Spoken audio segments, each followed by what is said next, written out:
सनातन भारत राष्ट्र विजयन्ते तराम। नमस्कार दर्शकों, आप देख रहे हैं आजकल न्यूज और मैं हूं आपके साथ D Sachan.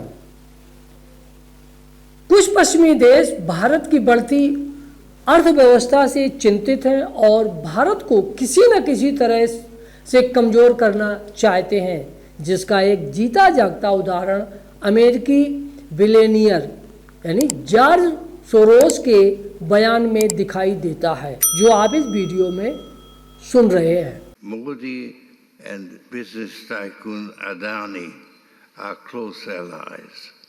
Their fate is intertwined. Adani Enterprises tried to raise funds in the stock market but failed. Adani is accused of stock manipulation and the stock collapsed like a house of cards. Modi is silent on the subject, but he will have to answer questions from foreign investors and in parliament. George Soros जिस तरह से ये कह रहे हैं, लगता है जैसे विपक्षी दल यानी भारत के पार्लियामेंट के विपक्षी दल का कोई नेता बोल रहा हो। सोरोस ने कहा, स्टॉक मार्केट में अडानी के शेयर ताश के पत्तों की तरह बिखर गए। मोदी को इस पर जवाब देना होगा, जिससे सरकार पर उनकी पकड़ कमजोर होगी। अब इससे लगता है कि आखिर इनको जॉर्ज सोरोस को ये कहने की क्या जरूरत पड़ी, और वो आगे क्या कहते हैं, मैं अनाड़ी हो सकता हूं लेकिन मैं भारत में फिर से लोकतंत्र के आने की उम्मीद कर रहा हूं। इनके इस बयान का क्या मतलब हो सकता है? क्या ये पूरी दुनिया के लोकतंत्र का इन्होंने ठेका ले रखा है? क्या इन्होंने अपने अमेरिका के लोकतंत्र को कभी देखा है? नहीं देखा होगा। और देख करके भी ये जब दूसरे देश के ऊपर, और वो भारत देश के जैसे जो एक बहुत ही सहनशील देश, उसके ऊपर जब ऐसा बोला जाता है तो इससे लगता है कि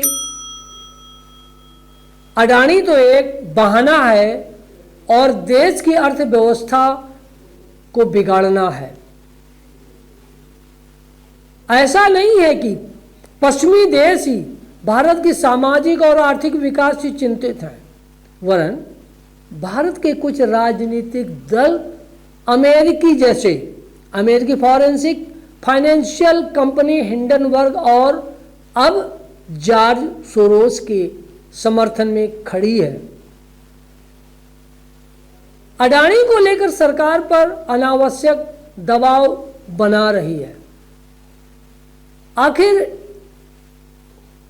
उसके बयान से यहाँ के भारत के जो विपक्षी दल हैं उनमें इतनी खुशी क्यों हो रही है?